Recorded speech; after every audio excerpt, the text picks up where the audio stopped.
أعوذ بالله من الشيطان الرجيم إذ أوحينا إلى أمك ما يوحى أن اقذفيه في التابوت فاقذفيه في اليم فليلقه اليم بالساحل يأخذه عدو لي وعدو لك وألقيت عليك محبة مني ولتصنع على عيني إذ تمشي أختك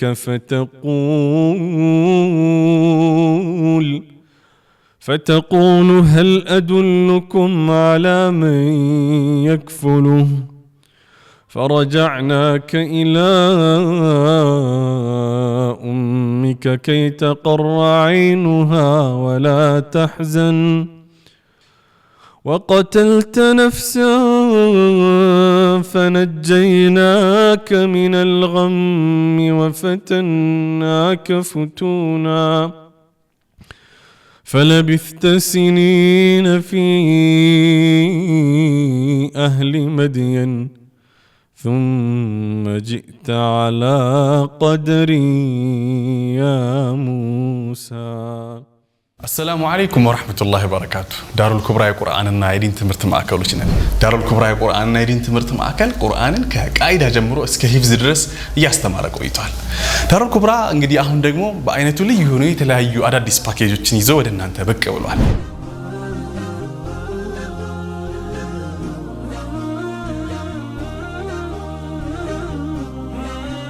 የኪታብ ወይም መሰረታዊ የዲን ትምህርቶችን መታገኙበትን ፓኬጅ አዘጋጅተናል። በፊቅህ በሐዲስ በሲራና በአቂዳ በሰርተፍኬት ደረጃ መታገኙበትን እድል አመቻችቶላችኋል። ምናልባት ቁርአንን በአካል ወይም በኦንላይን የማንበቢያ ጊዜ ካጡ በ15 ቀን ያለ ኡስታዝ መታነቡበትን የቪዲዮ ኮርሶችን አዘጋጅተንላችኋል። ተርቢያ በጣም ወሳኝ ነገር ነው። ከቤቱ ሆነው በኦንላይን ሊያገኙት የሚችሉ የልጆች አስተዳደግ በቁርአን ምልከታ በሚል ርዕስ ትሬኒንግ አዘጋጅቶላችኋል። ተጨማሪ ፓኬጆችን ማግኘት ከፈለጋችሁ ዳሩል ኩብራን ምርጫው ያድርጉ። አላህ Subhanahu Wa Ta'ala ለአንድ ባሪያው ከሚውልለት በጣም ብዙ ውለታዎች መካከል በጣም እሱ ላይ ከሚያፈሳቸው ጸጋዎቹ መካከል በጣም ብዙ አሉ። አላህ Subhanahu Wa Ta'ala ከነዚህ መካከል አይሮን አላቀም በጣም ትልቁ ነው ብዬ አስባለሁ። ሰዎች ዘንዳ እንዲወደድ ማድረግ ፍጡሮቹ ዘንዳ እንዲወደድ ማድረግ إن من أعظم نعم الله على عبده أن يحببه إلى خلقه الله ለአንድ ባሪያው ከሚውለት ውለታዎች ከታላላቆቹ መካከል ነው እሱ ፍጡራን ዘንዳ ተወዳጅ እንዲሆን ማድረግ። ነብይ ሙሳ ሹፉ አስቡትማ አንድ በጣም አምባገነን የሆነን ሰው አምሯቸው ላይ ሳሉ ከዛ ያምባገነን የሆነ ሰው ይደም ኖርማል አምባገነን አሁን መናቀነት አምባገነን አይደለም ህልም አየ። ከዚያ ያ ህልም ሲተረጎም ደግሞ ህልሙ በታየበት አመት የተወለዱ ህፃናቶች ሁላ ወንዶቹ ማለት ነው መታረድ አለባቸው ተብሎ ተተረጎመ። ዘን በዚህ ጊዜ ልጅ ወለዳችሁ እናንተ ከዛ ይህ ልጃችሁ ወንድ ሆነ ደግሞ ከዚያ እንግዲህ የዚህ አምባገነን የሆነ ሰውዬ ሰራዊቶች እየፈለጉ ያሳደዱ ገና ልጁ ሲወለድ ነው ኦኬ ተወልዷል ጨቅ እየተደረቀ አስቡት። በዚህ መልኩ የሆነን አንድ ኮሚኒቲ ማህበረሰብ ማለት ነው።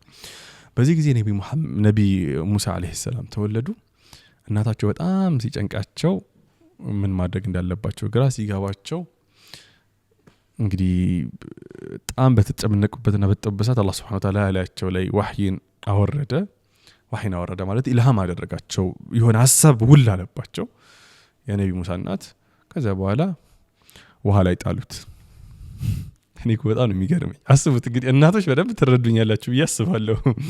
አዲስ የወለዳችሁት ልጅ የሚንቀሳቀስ ነገር ላይ አስቀምጣችሁት ማለት በእናንተ ቤት እየደበቃችሁ ነው ያላችሁት ግን የሚንቀሳቀስ ነገር ላይ አስቀምጣችሁት ስትተውት ማለት ነው ማለት ሰው እኮ ደረቅ ቦታ ነው አይደል የሚያስቀምጠው የሆነ ተራራ ላይ የሆነ በረሃ ላይ ምናምን ሄዳችሁ ድጋሚ ማግኘት የምትችሉበት ውሃ ላይ ውሃ እኮ ይሄዳል ውሃ ላይ ያስቀመጠችው ነቢ ሙሳ የጠላታቸው ቤት የገዳያቸው ቤት ወይም ሊገላቸው የሚፈልጋቸው አካል ቤት ገብተው ቤተ መንግስት ገብተው አላህ ምን አደረገ ወልቀይቱ عليك محبة مني አላቸው ከኔ የሆነ ፍቅርን አንተ ላይ አሰፈንኩኝ ይላል ጣልኩኝ محبين ከዚያስ ፊርዓውን محبة بمحبة የፊርዓውን ሚስት محبة بمحبة ሊገላቸው ይፈልጋቸው የነበረው ሰውዬ በቃ አሳዳጊያቸው ነው ማለት ነው شفتوا ስለዚህ አላህ Subhanahu Wa Ta'ala በጣም አብዝተን ለንለምነው ከሚገቡ ነገሮች መካከል የሰው ፍቅር እንዲሰጠን የፍጥራኑን ፍቅር እንዲሰጠን ነው ነብዩ ሙሳ እኮ ፊርዓውን እንዲወዳቸው ፈልጓል ነበር ነገር ግን በቃ ወደዳቸው አላህ Subhanahu Wa Ta'ala እንዲወደዱ አደረጋቸውና እንደው اللهم الق علينا محبة منك ብላችሁ ዱዓ አድርጉ እኔ ብዙ ጊዜ ከማድረጋችሁ ዱዓዎች መካከል አላህ ካንተ የሆነ محبان እኛ ላይ አፍስስ ብላችሁ ዱዓ አድርጉ። ሰላም አለይኩም ወራህመቱላሂ ወበረካቱ።